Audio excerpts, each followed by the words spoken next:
नमस्कार, मैं रंजन कुशवाहा। आप देख रहे हैं भारत लाइव तक। भारत की राजनीति की धुरी अब योगी आदित्यनाथ बनते हुए दिखाई दे रहे हैं, क्योंकि विरोधियों के सबसे ज्यादा निशाने पर अब योगी आदित्यनाथ है। योगी आदित्यनाथ का एक 12 सेकेंड का वीडियो वायरल हो रहा है, जिसमें आर पार की बात करते हुए योगी आदित्यनाथ नजर आ रहे हैं।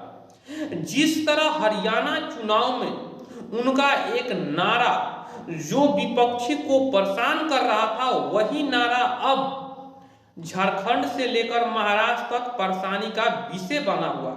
इसका तोड़ना ओवैसी से लेकर अखिलेश यादव निकाल रहे हैं और ना ही उद्धव से लेकर खड़गे साहब निकाल रहे हैं। जिस तरह महाराष्ट्र में लोकसभा का चुनाव हुआ, उस समय राहुल गांधी के जातीय जनगणना का नारा और खटाखट पैसा देने वाले नारा का तोड़ बीजेपी नहीं निकाल पा रही थी और चुनाव बीत गया।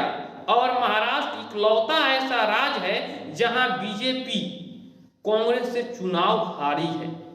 उसके बाद योगी आदित्यनाथ का पलटवार, और इस पलटवार से अब विपक्ष परेशान है, उनको तोड़ ढूंढने में लगे हैं, लेकिन इनका तोड़ नहीं मिल रहा। जी हाँ दोस्तों, इनके किरकिरी की तरह खटक रहे हैं योगी आदित्यनाथ। विरोधी के सबसे बड़े निशाने पर अगर कोई नेता है तो योगी आदित्यनाथ है। सबसे अगर डिमांड में कोई नेता है तो योगी आदित्यनाथ है।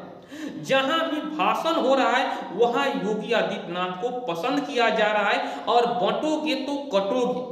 और ये इतिहास भी रहा है, जब जब देश के हिंदू जाति के नाम पर, क्षेत्र के नाम पर और भाषा के नाम पर बटे थे, उस समय कटे भी थे।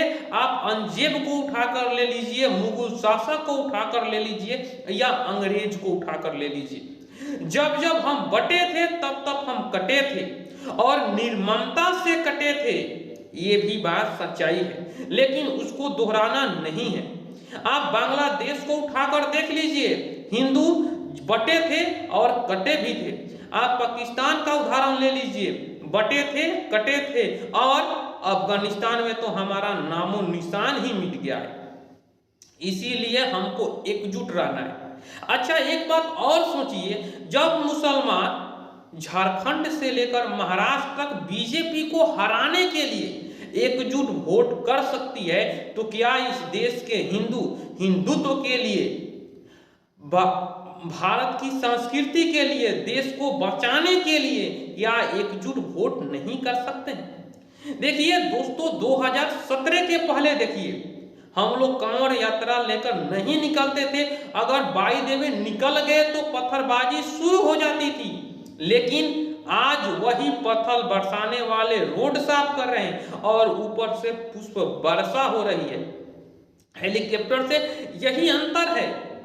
देखिए, झारखंड में जमाई टोला बस रहा है। अगर इसी तरह जमाई टोला बढ़ता रहा तो वह दिन दूर नहीं कि हम घर में ना घंटी बजा सकते हैं ना शंख बजा सकते हैं। इसीलिए योगी आदित्यनाथ जो कर रहे हैं उनको सुनिए कि बंटोगे तो कटोगे। और ये बीजेपी मानती है कि यह नारा हरियाणा में अगर सफल हो गया तो ये भी बात तय है कि ये नारा किसे बीजेपी झारखंड और महाराष्ट्र में बेड़ा पार कर लेगी। इनका तोड़ कांग्रेस और एनडी गठबंधन के पास नहीं है, ये भी बात तय है। जी हाँ दोस्तों, ये मेरा वीडियो कैसा लगा कमेंट बॉक्स में अपनी राय रख सकते हैं।